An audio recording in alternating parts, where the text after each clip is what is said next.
Opa.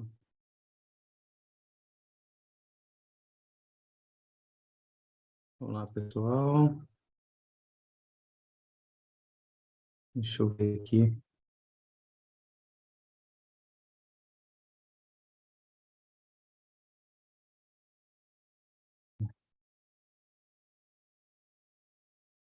Espera aí que a câmera...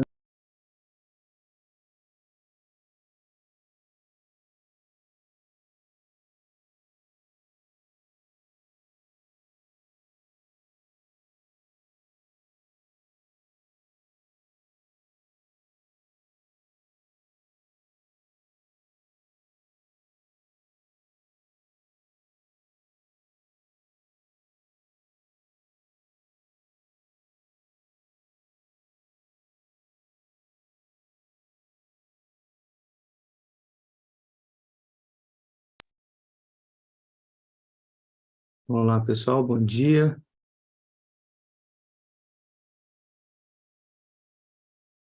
Vamos ver aqui.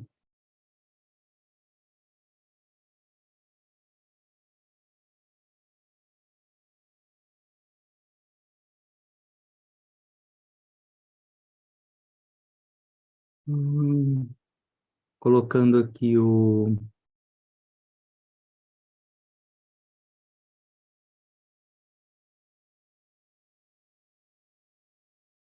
no comentário a nossa salinha do Zoom, para ver se está tudo funcionando. Bom dia. Então, quem quiser entrar no Zoom,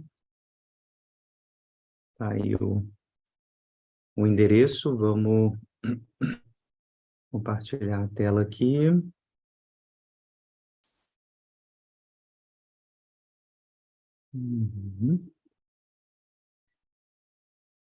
Deixar o máximo possível aqui. Olá, Viviane. Ei, Brenda. Bom dia. Então, hoje a gente vai falar sobre o setting online, né? Falar um pouquinho da minha experiência na escrita do livro também, desse artigo, na escrita do livro, né, da Clínica Online, e também da leitura desse artigo do Bruno e da Isabel, né? Isabel, professora na USP, né? Bruno, mestrando dela. Um artigo interessante, assim, que entrevista alguns analistas e pacientes da prática clínica. Então, achei que vale a pena a gente discutir, e aí como tem muita gente que também atende, né, online hoje, eu acho que praticamente todos nós, né, gente, assim, quase impossível imaginar a clínica hoje sem o online, né? É, então, né, quero ouvir vocês também, né? Quem quiser entrar aí também no Zoom, o, o link está no primeiro comentário do vídeo, tá bom? Então, fiquem à vontade para entrar pelo Zoom também e a gente vai conversando. Me digam se está visível o artigo aqui para vocês. Vou comentando o que eu grifei, mas me interrompam aí, comentem, né, seja pelo Zoom, seja pelo o chat aqui do YouTube, para a gente conversando. Bom, a primeira coisa que, né, apareceu na pandemia foi uma necessidade gigante, né, assim, urgente, de refazer o enquadre clínico, né, refazer o enquadre. E interessante porque eu já atendia anteriormente, né, à pandemia, muito pontualmente, né, alguns pacientes que viajaram, né, que moram no interior do Brasil, né, de Minas e do Brasil, e também no exterior, né, em outros países, eu atendi, então, pontualmente, né, menos de 10 pacientes, assim, né, de 5 a 10 pacientes, um número que flutuava mais ou menos por aí. Mas era uma experiência, assim, e sempre me interessou, assim, a diferença do setting, pacientes que eu nunca tinha visto e que começaram pelo vídeo, né, pela online, pacientes que eu já tinha atendido, né, presencialmente e depois foram para fora, né, ou para o interior, e aí, né, tive esse contato anterior e foi para o online. Então, assim, tentava mapear essas diferenças, se tinha alguma diferença e tal, e, né, sempre fiquei pensando nisso, assim, me parecia que deveria haver uma diferença substancial, tanto na contratransferência, né, que eu sentia atendendo, quanto na transferência dos pacientes, e fui vendo que, né, assim, as diferenças, as contingências, né, as vicissitudes do atendimento presencial e do atendimento online me pareciam muitas vezes coincidentes, né? Nem todo paciente presencial, por exemplo, engaja, né, na análise, quer vir, né, se sente à vontade para estar na análise. E, às vezes, no online, né, pacientes que eu nunca vi presencialmente, assim, estão muito engajados, fazem um trabalho mesmo analítico, né, interpreta o próprio sonho, né, de estar muito, muito engajado mesmo. Você sente, né, quando o paciente está querendo mesmo ir, e outros que não, também no online, né, curiosamente, né, fica ali meio, né, sem o engajamento, né, e da transferência a mesma coisa, assim, de sentir isso, né, sentir que os pacientes estão querendo, né, de se sentir mais cansado, né, no online é uma sensação frequente minha, né, de a minha atenção, eu tenho que ter mais atenção com a minha atenção, né, no online, para não, né, ficar muito distraído, né, eu acho que tem um esforço de transformar a imagem, né, num 3D de verdade, né, e eu me sinto mais à vontade no presencial, né, me sinto mais tranquilo e tal no presencial, mas com alguns pacientes isso também tende a diminuir muito, dependendo né, do que eu sinto como envolvimento, como engajamento, por assim dizer, em análise, né. Bom, a gente estava, né, pensando nisso, eu estava, né, já tinha feito o vídeo um pouquinho antes da pandemia sobre o online. Aí o editor, né, viu o vídeo e falou, vamos publicar em livro porque, né, agora, né, todo mundo vai ter que ir para online. Na pesquisa que eu tinha feito, o que acontecia? A boa parte da literatura colocava o online como um lugar menor, né, como algo que não podia acontecer, ou que ia ser uma análise, né, de segunda mão, assim, que não ia rolar, não ia dar muito certo. E não é o que acontece de fato pós a pandemia, né? Quando a pandemia efetivamente dispara, inclusive as publicações favorecendo o online começam a aparecer de forma muito, muito, né, importante. Então, foi estranho, né? Principalmente na literatura lacaniana, né? Eu cito no livro vários, né, textos, enfim, lacanianos que criticavam, né, falam de uma presença do analista, presença do corpo, né, o real do corpo do analista, é, e, né, na verdade, o que acontece depois, né, da pandemia, que esses textos desaparecem e outros textos, né, favorecendo o online, começam a aparecer, tá? Então, esse é né, o que me fez escolher esse texto, porque, inclusive, os autores me citam, então, né, fizeram uma pesquisa também muito boa, assim, do levantamento desses textos, e eu participei agora na Federal do Rio Grande do Sul, em Porto Alegre, de uma dissertação, qualificação, né, uma banca de qualificação de mestrado, que o estudante vai examinar exatamente esse desmentido, né, foi o que eu sugeri para a dissertação dele, que não é nem uma negação, não aconteceu uma negação, aconteceu um desmentido mesmo, né, como se eles não tivessem falado mal, né, como se muitos autores não tivessem falado mal, desprezado, né, depreciado mesmo a análise online, e, de repente, os textos começam a aparecer, favorecendo, assim, enormemente o dispositivo.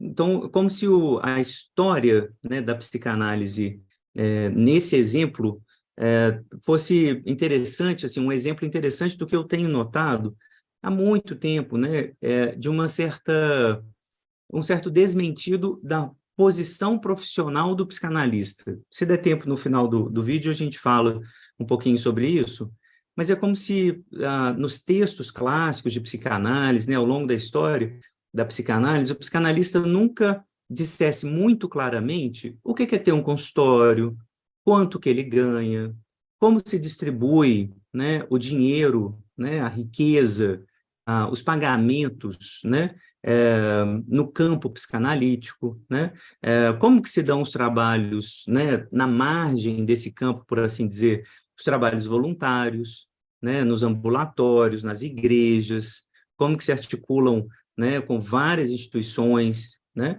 igrejas têm acontecido com alguma frequência, né, como é que é o trabalho do analista não remunerado, né? E como que é o trabalho que eu considero, né, central no campo do trabalho do psicanalista hiperremunerado, né? O trabalho do analista de São Paulo, do Rio, de Belo Horizonte, né, que cobra sessões muito caras. Ou seja, a gente está falando de uma profissão, né? De uma profissão burguesa, né? Eminentemente branca, né, diga-se de passagem, então que está atravessado, né, por classe social, por raça, né, e suspeito, né, tem lá também suas forças de gênero. No caso da psicologia, como ela está, né, um campo eminentemente feminino, né, as mulheres, elas são maioria no nosso campo, acho que isso fica menos evidente, mas obviamente que o machismo também deve, né, influenciar isso. A gente não tem nenhum levantamento desse tipo, né, quantos psicanalistas somos, quanto mais ou menos cada psicanalista ganha, né, como que se distribui o dinheiro, porque isso é desmentido o tempo todo, né, a psicanálise como profissão, né, e aí essa discussão do online parece que trouxe isso para o debate de repente, né, não, né, agora que precisa, eu vou atender online, então vou falar da voz, eu vou falar da importância, né, muito mais do enquadro imaginário do que do enquadro real das paredes, né, do consultório, né, mas antes, vários e vários textos, né, estavam falando da precariedade, por assim dizer, do enquadro online, tá? Então, eu acho que tem a ver com esse desmentido, a gente pode discutir isso um pouquinho mais para o final do texto. Então, a pesquisa que eles propuseram, né, Bruno, deixa eu decorar o nome aqui, Bruno e Isabel, dos pesquisadores da USP, né, foram a entrevista, né, fizeram entrevista com 17 pessoas, né, entre psicanalistas e pacientes, e estão fazendo aqui, então, um levantamento pós-Covid, então, uma clínica bem específica, né, pós-Covid, e eles selecionaram pacientes e analistas que não tinham atendido antes, né, então, um recorte metodológico bem interessante, né, nunca tinha atendido, nunca tinha sido atendido antes, né, no online, e pós-Covid começaram a passar pelo atendimento online, e aí eles vão comentar um pouco isso, né? Começam aqui numa introdução, lembrando, né, que essa situação da Covid é uma situação de desamparo, situação muito traumática que a gente viveu, né? Difícil de ainda, né, metabolizar tudo que a gente viveu, né, sob um governo muito ruim, né, que manejou muito mal a, né, a pandemia, enfim, os efeitos da pandemia, né? Então, um desamparo que foi reencontrado, né? E esse princípio da incerteza, né, citado aqui, que eu achei super interessante, né, não conhecia, né, princípio de incertidumbre, tendo como consequência tanto reações defensivas diversas, como possibilidade de múltiplas produções criativas, né, a partir dessa incerteza, né, tanto de reação que a gente teve, né, de depressão, né, enfim, aumento da violência doméstica, né, mas também as produções criativas que apareceram muitas, né, assim, até hoje a gente está tendo efeito criativo, né, advindo da pandemia, né, sem cinismo nenhum, né, assim, respeitando, né, as mais de 700 mil pessoas que morreram na pandemia, mas é importante destacar isso, assim, impressionante como que toda situação traumática ela produz alguma coisa também, né? Como diz o Ferencz, né? Ela é progressiva, nesse sentido, né? Ela também faz aparecer coisas novas, também faz aparecer elementos de criatividade, e a gente viu isso na pandemia, trabalho remoto, né? Novas configurações de trabalho, né? Estava conversando com meu professor de inglês, por exemplo, e aí ele fala que na pré-pandemia, né, ele gastava quase metade do tempo dele efetivamente no trânsito, entre um aluno e outro e tal. E no pós-pandemia, né, quando ele passa todos os alunos para online, ele, né, tem assim a melhor época da vida dele, né, que é, enfim, né, não se deslocar tanto, poder ficar com os filhos dele em casa, etc. E isso muda completamente né, o modo dele de se relacionar com os alunos, de se relacionar com a família, etc. Então, é imprevisível, né? Apesar do traumático, do desamparo, do horror, muita gente, né, se articulou e teve, né, contato com a família, contato com a casa, contato com outros aspectos da vida que antes da pandemia isso não tinha aparecido, né?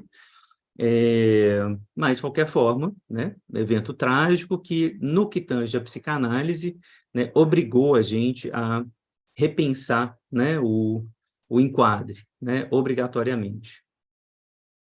Então, deixa eu ver aqui, o que mais que eu grifei? Ele fala um pouquinho da transferência, da contra-transferência, né?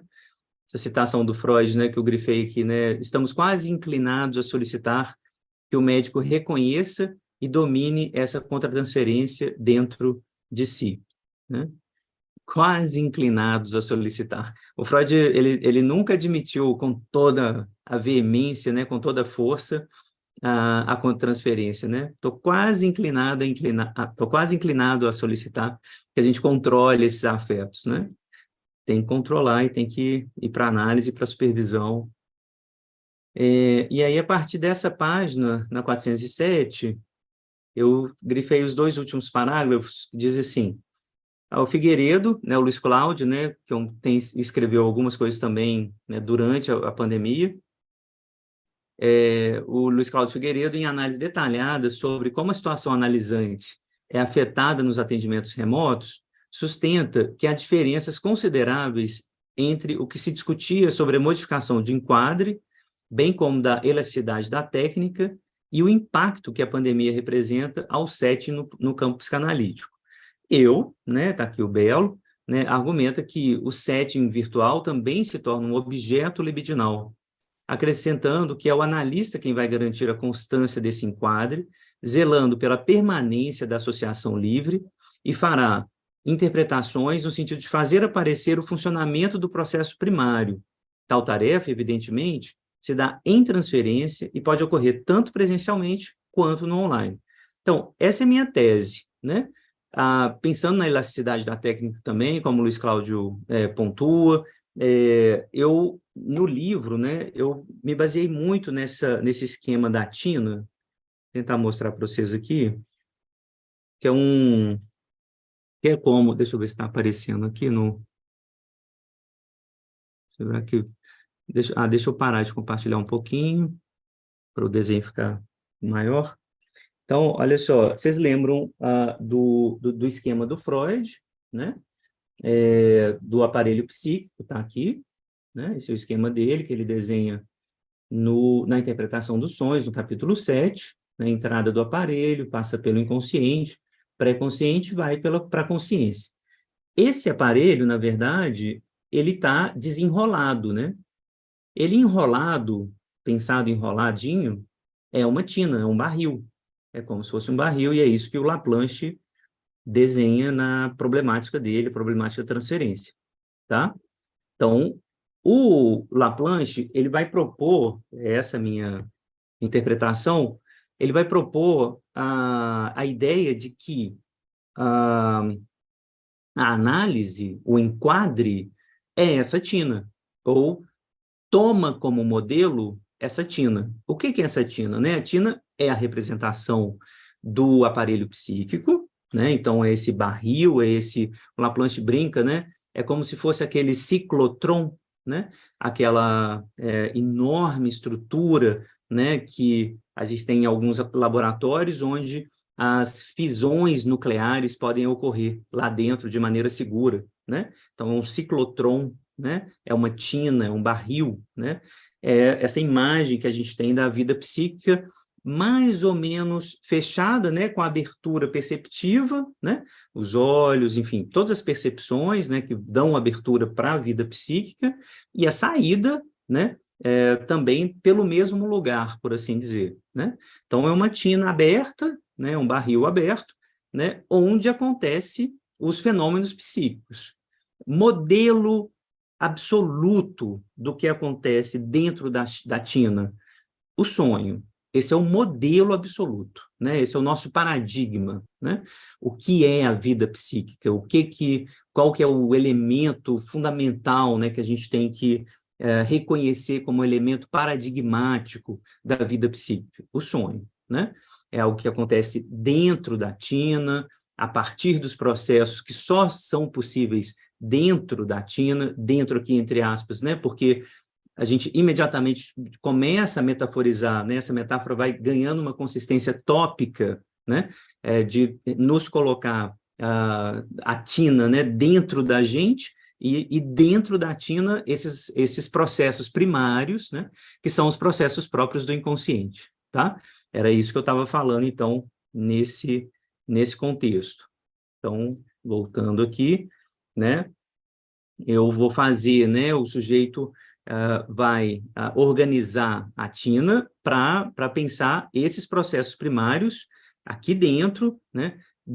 Da sessão analítica também. Então, dentro da sessão, né? Uma coisa que o paciente falou no início da sessão, né? Pode se articular um sonho que ele trouxe da sessão anterior, né? Ou na primeira sessão dele há 2 anos atrás, né? Porque dentro da sessão, o tempo é o tempo, entre aspas aí, porque é uma atemporalidade, a gente está falando de uma atemporalidade, é o tempo do inconsciente, né? Então, essa temporalidade vale, as condensações valem, né? Os deslocamentos, as quebras, né, das palavras, a gente não está seguindo exatamente uma gramática, né, egóica, codificada, a gente está seguindo outras gramáticas afetivas, a gente pensa nas forças, né, dos significantes, não exatamente pela força apenas gramatical, né, mas por conta daquela história específica daquele paciente, tá? Tudo isso é reconhecer a tina como as fronteiras da análise. Tá claro até aqui? Se tiverem questões, vão colocando aí para mim. Aí o método, né, que eles fizeram uma entrevista com 16 psicoterapeutas de abordagem psicanalítica, né, com idade entre 25 e 74, experiência clínica de 2 a 49 anos, né, ambos os sexos, São Paulo e Rio, tá? A amostragem foi intencional e não probabilística, e tem como critério, né, ter especialização em psicanálise e não ter feito atendimento online, como prática clínica regular, tá? Então, 16 terapeutas. Eu pensei que eles tinham entrevistado os pacientes também. Eu li errado aqui. Então, são 16 terapeutas só, não entrevistou os pacientes. E é isso. Vou falar da minha experiência também como paciente em análise, né, durante a pandemia, né, pré e durante e pós a pandemia, né, como que eu tenho conduzido também minha análise como paciente, né? Eu acho que é importante também esse relato, assim, e ouvir vocês também. Bom, então, fizeram essas entrevistas, e aí ele vai discutindo com a teoria, né? Sempre articulando com a teoria, assim, ficou bem legal o artigo, porque eles citaram, né, os terapeutas falando, né, o que acontecia, e ele foi articulando com aspectos teóricos. Por exemplo, aqui, durante o período da suspensão e transição para o SET online, os entrevistados expressaram preocupações com a permanência ou não de seus pacientes em análise, além de mencionar um receio com a possível perda de renda e impacto na vida profissional. É esse desmentido aqui que eu, né, assim, queria evitar ao máximo, né? Tipo, a gente ficou muito preocupado, né? Quem depende só do consultório, né? Eu ainda dou aula, né? Eu tenho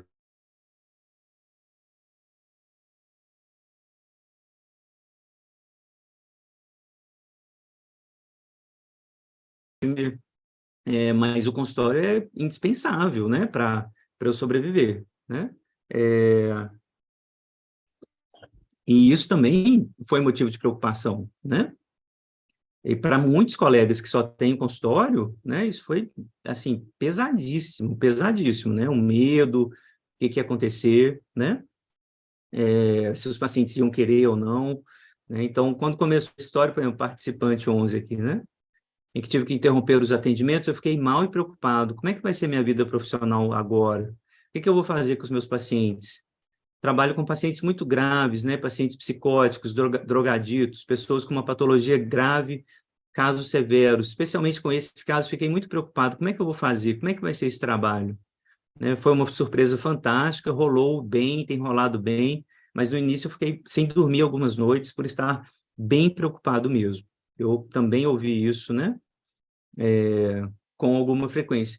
E porque não foi todo mundo que deu conta, né, dos pacientes, né, principalmente os pacientes graves, né, os meus pacientes psicóticos não deram, né, eu atendo pouco paciente psicótico, né, assim, só 3, mas não conseguiram no online de jeito nenhum, né, e depois, né, foi mesclando um pouco do online com o presencial, mas os outros, assim, só presencial, ficou um longo tempo sem vir, não dava conta do online de jeito nenhum, é muito persecutório, né, impossível, né, manter o enquadre seguro para esses pacientes, nesses casos que eu tive. Os posicionamentos com relação aos atendimentos online foram variados. Houve quem questionasse a credibilidade, duvidasse da eficácia, ou possuísse preconceitos por desconhecimento da prática. Porque virtual, né, é tipicamente concebida em oposição à noção do que é real, de modo que o virtual ganha a compreensão de ser menos que o real, ou algo equivalente a não autêntico, né? Então, a gente tem ainda essa coisa assim de virtual, ele é menor, né? Não é real, não é ali autêntico, né? Então tem esse preconceito, e aí eu lembro, né, de que o domínio também dessas tecnologias, né, da informação e tal, de comunicação, esse domínio também depende do desejo do analista, também vai depender do desejo do analisando, né? Isso não vai se dar fora do campo do desejo também, né? Nessa pesquisa, os entrevistados que possuíam mais de 10 anos de experiência não identificaram diferenças significativas entre os dois tipos de setting, frente à manifestação dos fenômenos transferenciais. Por outro lado, aqueles que possuíam 10 anos ou menos de experiência clínica argumentaram que há diferenças qualitativas entre atender presencialmente e atender online. É interessante esse achado aqui, né? Como eu já tinha, né, mais de 10 anos, né, quando a pandemia começou, né, 2020, né, vamos localizar mais ou menos aí, março de 2020, eu já tinha 21 anos de consultório, né? Então, assim, a sensação foi essa que eu falei, de não sentir uma diferença brutal, ao contrário, né? Parece que tem muitas coisas semelhantes, muitas coisas que se articulam, às vezes, no online. Foi bem mais tranquilo, né? Para alguns pacientes. Então, realmente foi uma variação que não senti. Interessante tentar entender por que os analistas, né, com 10 anos ou menos de experiência, tiveram essa sensação. Minha hipótese aqui, né, e é o que eu sugiro para os meus alunos na UFMG que estão em estágio, né, estágio supervisionado, começando a clinicar, né, insistam no presencial primeiro, né, façam presencial, é importante, assim, o presencial tem prioridade, né, e aí não é por um purismo, também, né, porque eu quero controlar melhor essa experiência, né, na clínica da UFMG, eu quero ver como é que os meninos estão atendendo, então quero que eles tenham experiência presencial, acho que o controle disso fica melhor, né, por parte da supervisão, mas eu quero que os alunos tenham essa experiência ali no atendimento presencial, porque a presença, né, presencial, efetiva do outro ali, traz todos os elementos que ele vai ter que manejar depois no consultório de verdade, né? Então, né, chegar, cumprimentar o paciente, levar até a sala, né, interromper a sessão, enfim, todos esses elementos do dia a dia do consultório vão aparecer ali no presencial, além da contratransferência, né, que vai ser analisada em supervisão, ser vivida na presença de alguém, né? Isso poderia acontecer efetivamente no online, né? Durante a pandemia, a UFMG teve que funcionar, né? O curso de psicologia funcionou.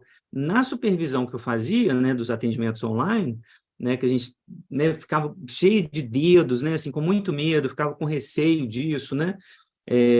De liberar esses atendimentos e tal, porque a sensação de controle é bizarramente menor, né?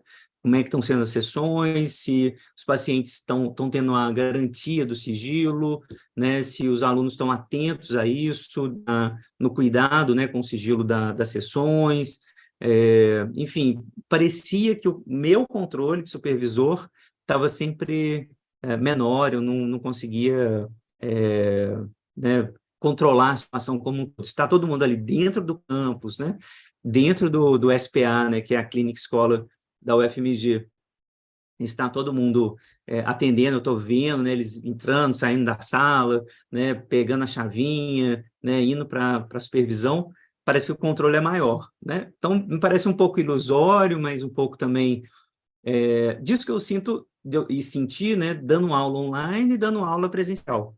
Quando eu estou aqui, né, dando aula para vocês, e a gente está no YouTube e tal, durante a pandemia no UFMG também, a sensação, ela é claramente diferente, né?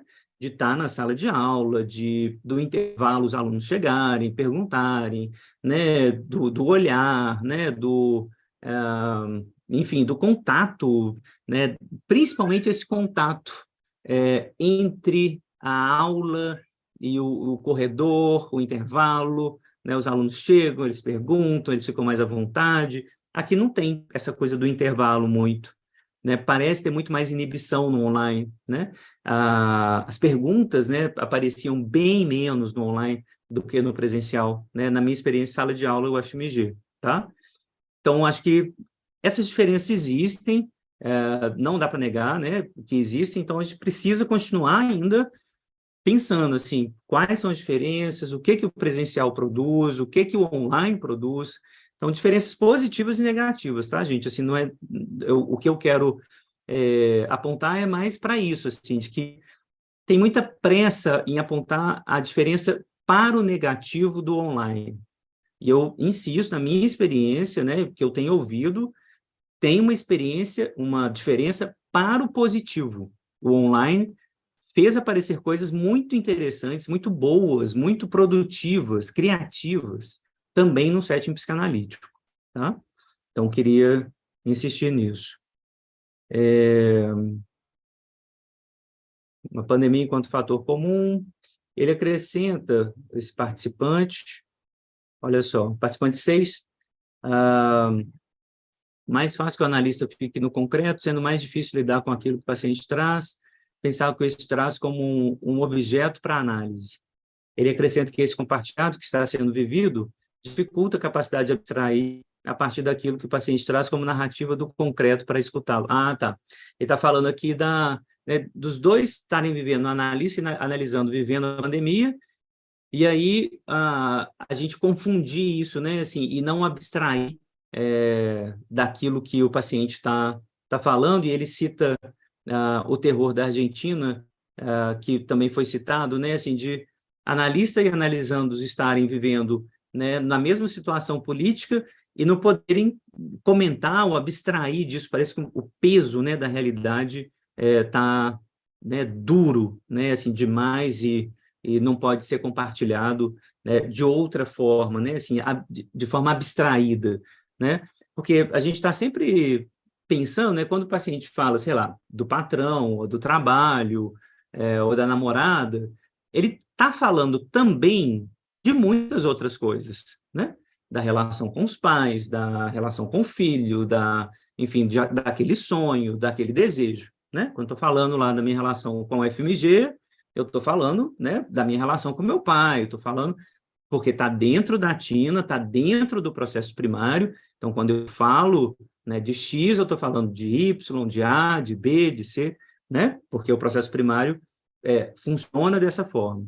Quando eu estou falando da pandemia, e o analista está vivendo a pandemia também, ou quando eu estou falando do terror, né, da Argentina, né, da ditadura, né, que eu estou vivendo, meu paciente está vivendo, a gente não consegue fazer esse tipo de abstração. É difícil, porque a gente está sob o mesmo regime, né, de uma concretude que impede um pouco o processo primário. Então, eu senti isso também, né, que sempre tinha um pouquinho, no início da sessão principalmente, né, e aí, como é que estão as coisas, né?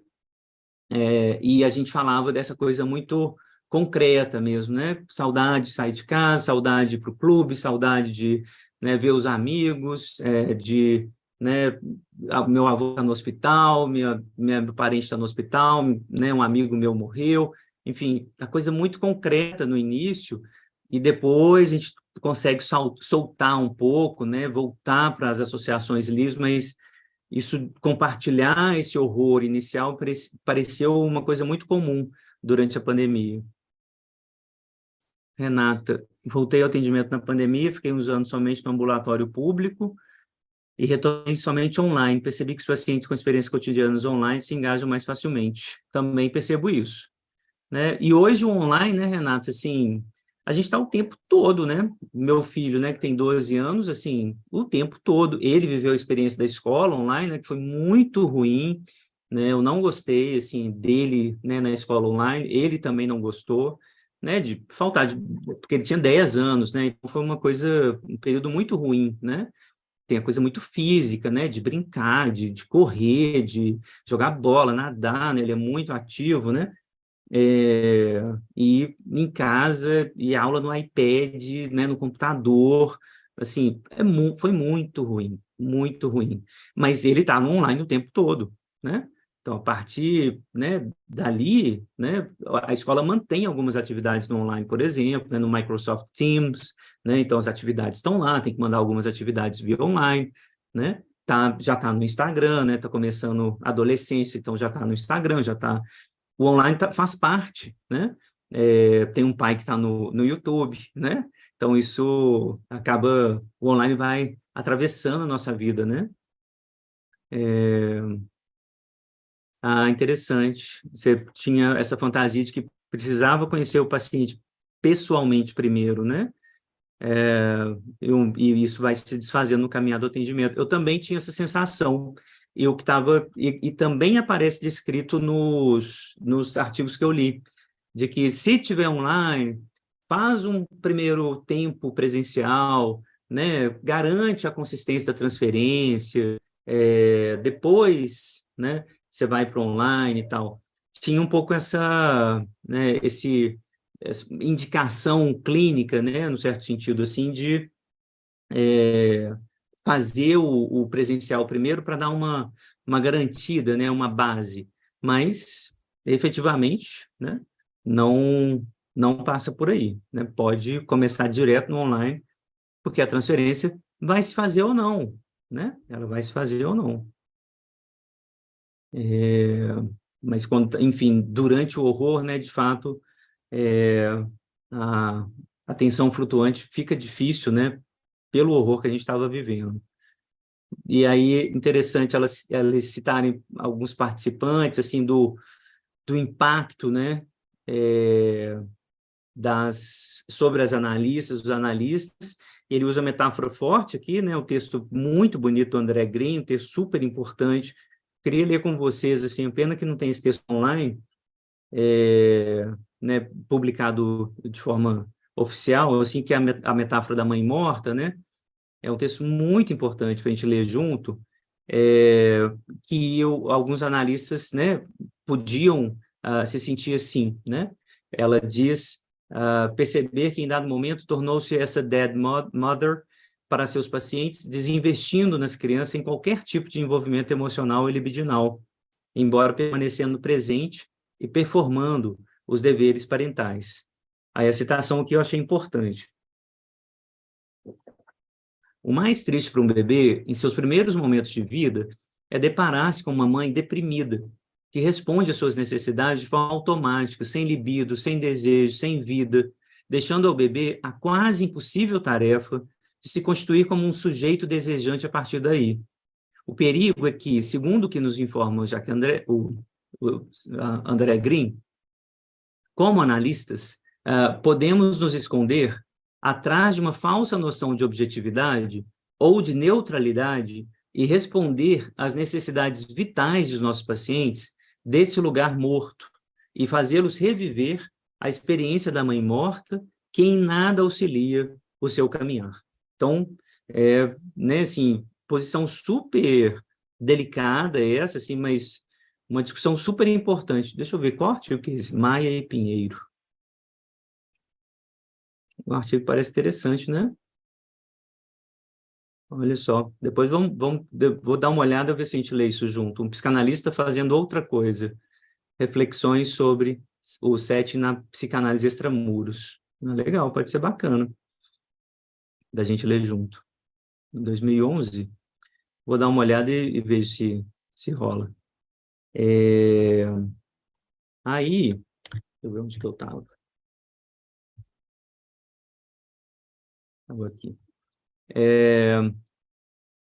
Então, essa é uma das citações assim, que eu achei mais importantes, né? Como que muitas vezes esses fenômenos, né, assim, do desamparo podem aparecer do lado da transferência, então sempre prestar atenção na transferência, né?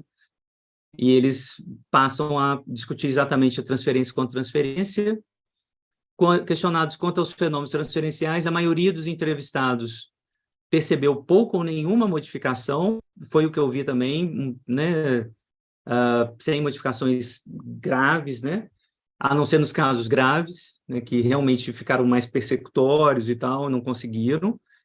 Por outro lado, uma parcela menor diz ter notado alguma dificuldade em perceber as nuances, principalmente do que é a contransferência. Do mesmo modo, essas autoras também encontraram respostas de terapeutas que declararam perceber diferença no engajamento afetivo dos pacientes na aliança terapêutica. Eu, sinceramente, não achei, né? Ao contrário, muitas vezes assim, recebi pacientes que só conseguiram porque era online, né? Só vieram porque era online. Não viriam presencialmente, seja por uma questão pragmática mesmo, né, de distância da cidade e tal, seja porque foi o dispositivo que autorizou, sabe? Foi o fato de ser online que provocou e produziu a possibilidade deles virem.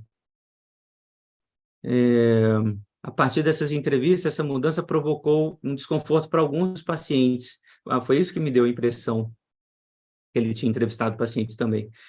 Provocou um desconforto para alguns dos pacientes, ocasionando uma permanência na superficialidade dos fatos concretos cotidianos, quando não gerou um desgaste na relação, tornando inviável a continuidade da análise. Isso aconteceu também, é super possível, né?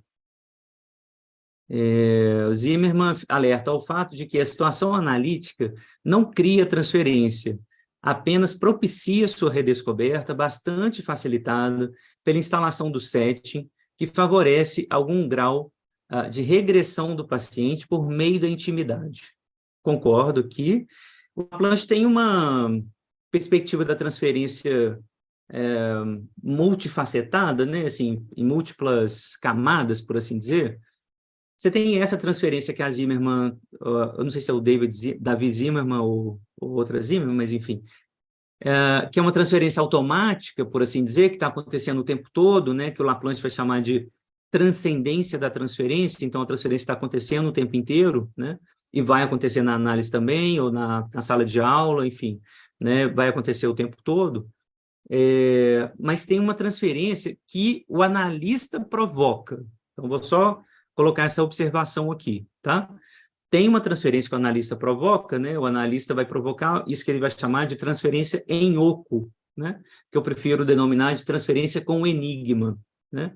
É a transferência que está para além dessa transferência em pleno, que é a transferência comum, né? De eu estou falando do meu professor, eu estou falando dos meus pais, eu estou falando, né, enfim, do meu namorado, eu estou falando dos meus pais, né? Eu repito às relações amorosas anteriores. A transferência é um pouco essa repetição dos padrões amorosos anteriores, essa transferência em pleno. A transferência em oco, a transferência com o enigma, é uma transferência que tem que ir além disso, né? Que reconhece o papel dos pais, dos romances familiares no meu estilo amoroso, né? Mas que não fica neles, né? Não fica só nessa parte do discurso, né? Eu sou assim por conta dos meus pais, eu sou assim porque meus pais fizeram isso e aquilo, né? Tem essa parte fundamental, né?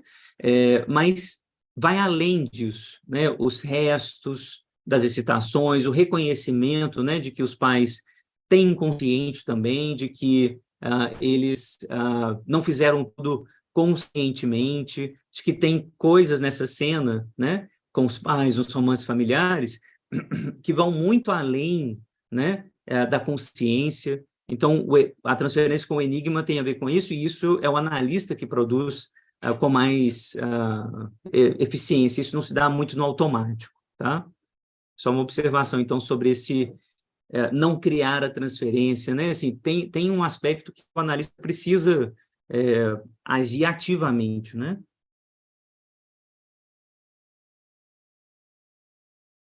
A Renata também teve essa experiência, né? 3 pacientes que só iniciaram o atendimento porque era online. Isso não faria o atendimento com ninguém se fosse de outro modo. Isso aconteceu com frequência, Renata, assim, vários colegas me falaram, né, por conta do livro, me contaram a experiência, alguns pacientes, por exemplo, só conseguiram fazer porque era apenas por voz, né? Então, pacientes, assim, que eu vi na primeira entrevista, né, de, né, conhecer um pouco, ver a pessoa e tal, online, mas depois só voz. Tipo, não dou conta de aparecer em vídeo, não quero, né? Quero saber se é possível fazer análise pela voz, só por meio da voz, né? E aí, né? O que que a gente faz com, né? Acolhe, vê o que que é, vamos experimentar, né? Tem a ver, a elasticidade da técnica tem a ver com isso, tá?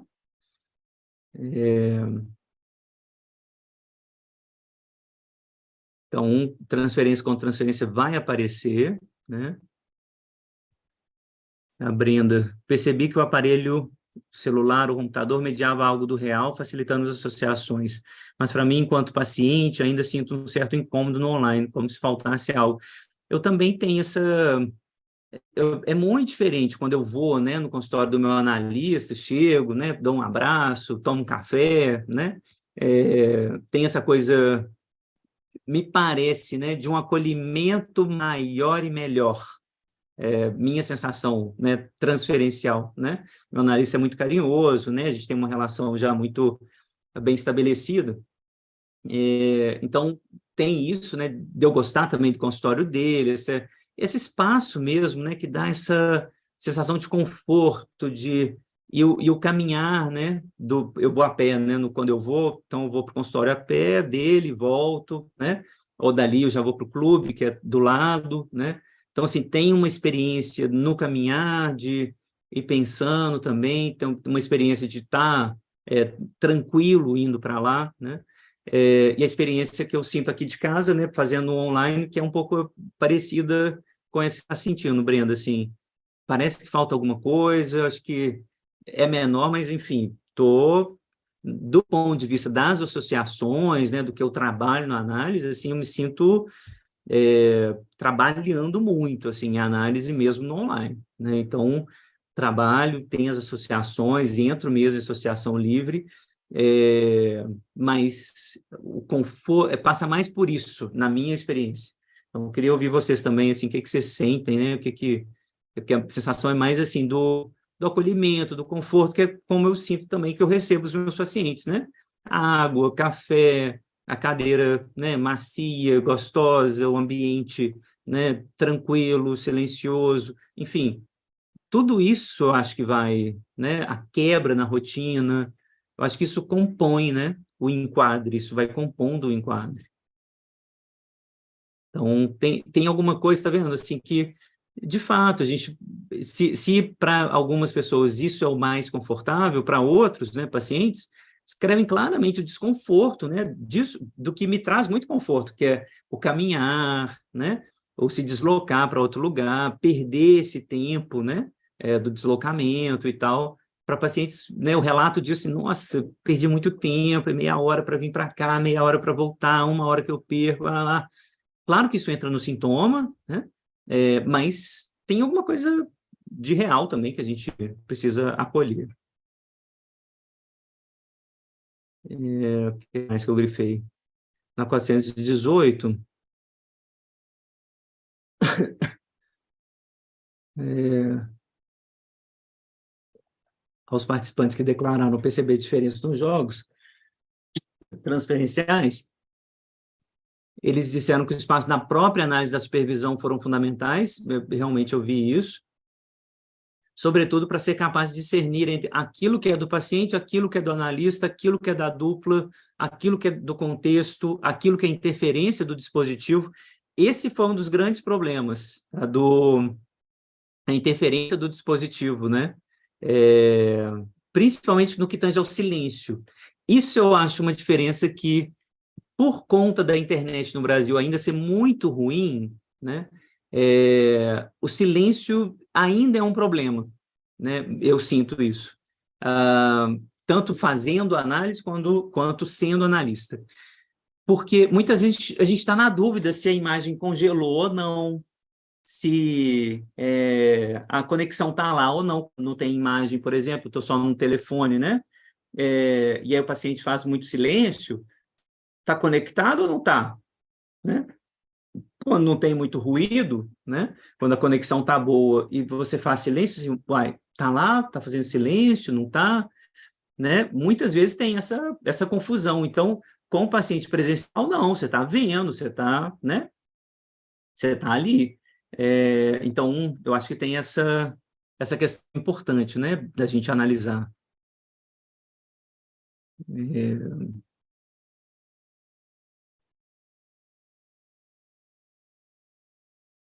Provoca uma exaustão, também ouvi isso, né, exaustão do online, assim, parece que é uma atenção diferente que a gente tem que ter no online, é esquisito, né, parece que a gente tem que fazer um trabalho cognitivo, né, eu não sei qual que é a neuromodulação que a gente tem que fazer para ver a imagem, né, do texto, mas deve ter, né, gente? Óbvio, né? Uma neuromodulação, enfim, um trabalho a mais para se fazer, né? Por exemplo, o fato de eu estar falando aqui para uma câmera e não estar falando para pessoas, né? E estou tendo que imaginar que as pessoas estão me ouvindo, imaginar que essa imagem está chegando, que o som está chegando, é um trabalho a mais, né? Coisa que eu não faço quando eu estou na sala de aula, assim, eu estou vendo as pessoas, sei que eu estou falando, estou sendo escutado. Aqui não, estou tendo que tem um trabalhinho a mais de onde está a câmera, para onde que eu vou olhar, não vou ficar olhando muito para baixo o tempo todo, eu quero olhar para a câmera, quero, né, ver, estou vendo o sinal aqui do microfone que você está mexendo, se não está, se o microfone está aceso, uma série de trabalhinhos que vão sendo somados, né, que muda tudo, né, muita gente precisa ouvir com o fone, né, por conta do sigilo, né, e enfim, da voz, por conta dos próprios aparelhos que a pessoa tem gente que descreve, né, pô, fica um zumbido depois de 8 horas usando fone, né, outra escuta, né, você escutar o paciente no ambiente e escutar só pelo fone, é outra coisa, então muda completamente também. Então, acho que tem um cansaço a mais, assim, né? A confiabilidade é essencial para que o indivíduo sinta o ambiente como suficientemente bom. Um analista confiável é aquele que age na transferência como um ambiente facilitador. Eu gosto muito dessa leitura winnicottiana, super favorável, né? Pensar o analista como ambiente facilitador, né? A análise como espaço potencial, né? Então, totalmente de acordo aqui com o Nafá e o Brito. O que mais que eu grifei? Isso porque aqueles pacientes que fazem análise da própria casa podem estar em convívio com outras pessoas e, a partir disso, trazer para a sessão sentimentos de persecutoriedade, censura, sobre associação livre, sobre o receio de estarem sendo escutados. E isso é verdade, né? Teve um caso bizarro, acho que eu já falei para vocês aqui em alguma aula, de um paciente que gravou a sessão de análise do marido dele. Então, essa coisa do sigilo, né, ele deixou, né, bem perverso, né, isso que ele fez, né, esse meu paciente fez, assim, de deixar um celular debaixo da cama, onde ele sabia que o marido faria a análise, né, deixou o celular ali gravando, o marido fez a análise toda, ele, né, gravou toda a sessão de análise dele, né, e aí ele foi lá e ouviu depois a sessão de análise, né?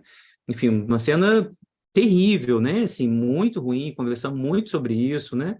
O que significa isso, sigilo, privacidade, o que né, significou essa agressão, né? Uma agressão muito, muito violenta, né? Uma invasão muito violenta. Mas é isso, né? E querendo ou não, no online, né? Não tem sigilo, não existe sigilo. A gente não tem sigilo no dia a dia, né? Toda vez vocês veem a Siri ligando, o celular ligando automático, e aí, o que você está falando, né? Está ouvindo o tempo todo a televisão, as câmeras.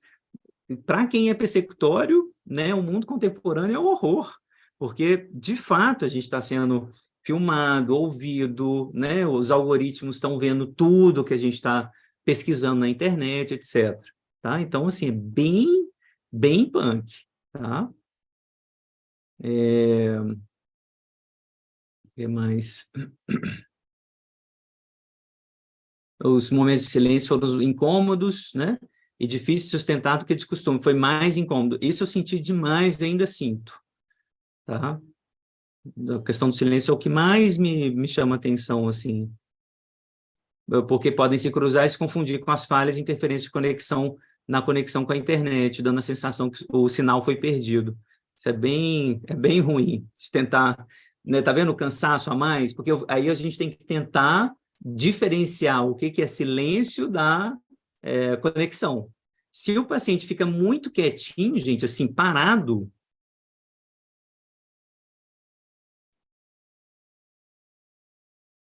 é como se perdesse o sinal, não é? Dá uma sensação muito ruim, assim, tipo, ele para e fica quietinho mesmo, assim, né? Sem movimentar, sem nada. Não, peraí, travou, congelou a imagem, não congelou? Então é muito, muito ruim essa sensação.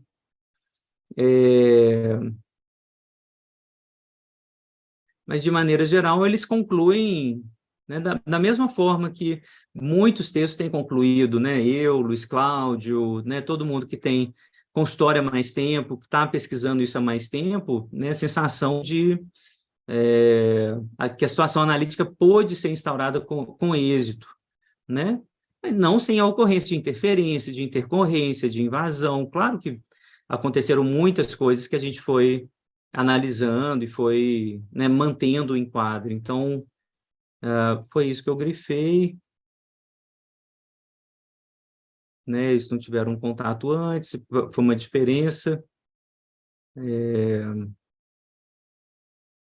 Isso. Acho que o importante é isso, né? Assim, é reconhecer as interferências no estabelecimento da transferência e da contransferência, mas a tarefa do analista continua igual, né? Continua a fazer o enquadre acontecer, né? Então, o enquadre tem que acontecer, o enquadre precisa acontecer, e isso que é fundamental, né? Texto, né, importante, assim, a gente está no início disso ainda, né? Assim, a, a, a pandemia, né, enfim, começa em março, vamos situar isso, né, em março de 2020, propriamente, né, aqui no Brasil, coisas começam a fechar e tal. Então, a gente tem 3 anos dessas práticas, assim, de maneira bem capilarizada, bem universalizada, tá? Então, ainda estamos no início disso, né, temos que fazer mais pesquisa, ouvir as pessoas, né, trazer para a supervisão. O que eu tenho ouvido, né, insisto, é algo muito bom, né?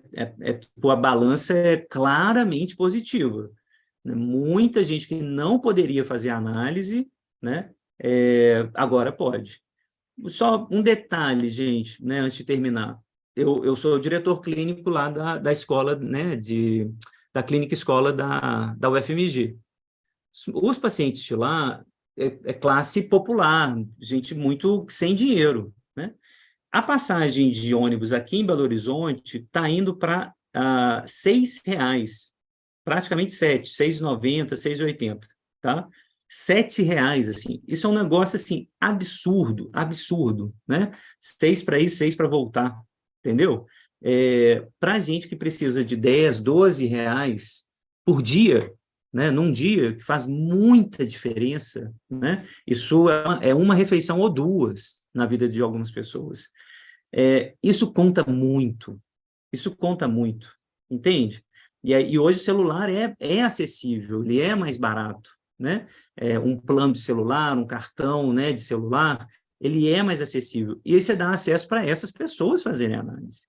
Pessoas que, né, por exemplo, alunos que estão ali na UFMG, por exemplo, alunos da própria comunidade, né, que estão ali, que R$ 12 vai fazer muita falta. R$ 12 por semana, né? São R$ 48, quase R$ 50 por mês. Isso faz falta para essas pessoas. R$ 50 faz falta, né? Então, se colocar no lugar do outro, nesse aspecto mais banal, trivial, né? Tipo assim, o preço da passagem vai pesar, né? E permitir que esses pacientes, de vez em quando, façam online, não é o caso, né, agora, né? Mas é o caso de muitos pacientes, né? Que depois que saem do SPA, vão continuar com os analistas formados ali na UFMG, né, no SPA, vão continuar no online ali. Isso também pesa, tá? De novo, vou terminando, né, com uma questão muito pragmática, profissional, do nosso campo profissional, né? Falo principalmente para os psicólogos, né, para os psicanalistas que somos psicólogos também. Nós fazemos parte de um campo profissional, né, que está vendendo a sua força de trabalho, né, especificamente essa força de trabalho, né, ouvir o outro, interpretar, né, acolher, né, desejar que o outro melhore, que se cure, né, que cuide de si, né? Essa força de trabalho tem preço, pode ter preço. Você quer fazer o trabalho voluntário? Você quer, né, abrir um ambulatório, né, atender de graça? Eu acho super possível. Tem nada que também, né, não sou daqueles que vão dizer, né, não há trabalho analítico se não houver pagamento. Eu não acredito. É um dispositivo de escuta que pode ser, né, vendido ou não. A grande questão é o desmentido nos dois extremos. Não, não. De jeito nenhum não pode ser vendido de fato. Isso não é vendido, isso não é uma força de trabalho que a gente vende, né? E no outro extremo, né? Não, a gente só pode escutar se isso for comprado e comprado com valor, né? Com um esforço a mais, né? Não, não tem esses extremos. A gente está no meio, estamos no matiz aqui, na nuance disso, né? A gente vai poder transformar isso em força de trabalho, mas também pode, em algumas ocasiões, né, o mesmo analista, né, atender de graça, atender numa igreja, atender na praça pública, ter projetos sociais de psicanálise, tá? Enfim, né, retomando essa discussão aqui, porque eu acho que o online trouxe essa discussão para o centro da conversa. Não desmentir isso, né, de que nós somos um campo profissional, tal como Pierre Bourdieu descreveu o campo profissional a partir da sociologia das profissões. É um campo profissional que se distribui, né, a partir da lógica, da mesma lógica que o Bourdieu descreveu, tá? Economia simbólica muito distribuída, né, por raça, classe e gênero, tá? É diferente você formar um analista, né, que sabe inglês, francês, que vai fazer mestrado, doutorado na França, né, que é branco, que é filho de médico, de psicanalista, de psicólogo, da psicanalista negra, que veio da periferia, que veio do interior da Bahia estudar na UFMG. É diferente você formar esses analistas, né? Quais são as diferenças? O que que isso acontece? O que que acontece na prática? Como que vão ser as redes de encaminhamento para uma analista e para outra? Né? Vamos ser sinceros, vamos ser honestos, falar da profissão de forma honesta, né? Como é que a analista negra recebe as suas indicações? Quem vão ser os pacientes dela? Como que essas indicações aparecem? Quais os professores, né, vão indicar mais para ela, como que se dá a entrada dessa analista negra, por exemplo, no campo da própria análise dela, ela que não tem dinheiro para o bandejão, ela vai fazer análise com quem? Então, isso tudo é muito importante, tá? Da gente discutir sem cinismo, sem hipocrisia, como pediu o Ferenczi, né? Não ter hipocrisia quando a gente discute a nossa profissão, né? Queremos também a solidariedade, o trabalho voluntário, fraterno, ótimo, isso também é super legal, super possível, mas isso não implica que a análise seja uma profissão burguesa, né? Exercida por burgueses. Na França, sabe? Na Argentina, a gente quer fazer doutorado na França, né? Então, isso tem repercussão também, beleza? Então, era isso o texto de hoje. Obrigado por estarem aqui no feriado. Vocês estão com vergonha do online e não estão participando no Zoom, só a Rosilane, que veio hoje aqui no Zoom, manteve ainda câmera fechada. Olha só, vocês estão com vergonha, vocês, por favor, percam a vergonha, trabalhem isso aí na análise de vocês, da gente conversar aqui no Zoom também, que eu gosto de ver vocês e ouvir vocês também pelo Zoom. Vamos tentar ainda algumas vezes pelo Zoom para a gente conversar mais e tal. O próximo texto, deixa eu ver aqui já para a gente... Eu vou marcar a data, mas ainda em abril, né? Um texto do Cooperman, que eu gosto muito. Ferenczi e os objetivos do tratamento. Autenticidade, neocatarse e crianceria. É um texto super bonito do Cooperman, e a gente vai ler ele juntos ainda em abril. Eu marco a data hoje para a gente se ver ainda esse mês, tá bom? Então é isso. Bom feriado, boa Páscoa para vocês. E hoje à noite, às 18, para quem puder, eu vou discutir com o Verlaine o texto Escritores Criativos e Devaneio, ou O Poeta e o Fantasiar. Então, para quem puder estar ali, é aberto e ao vivo para todo mundo, né? Quem quiser compartilhar, o Verlaine, professor na estética da UFMG, meu amigo. Então, por favor, venham também, divulguem e participem, é um texto muito, muito bonito, tá bom?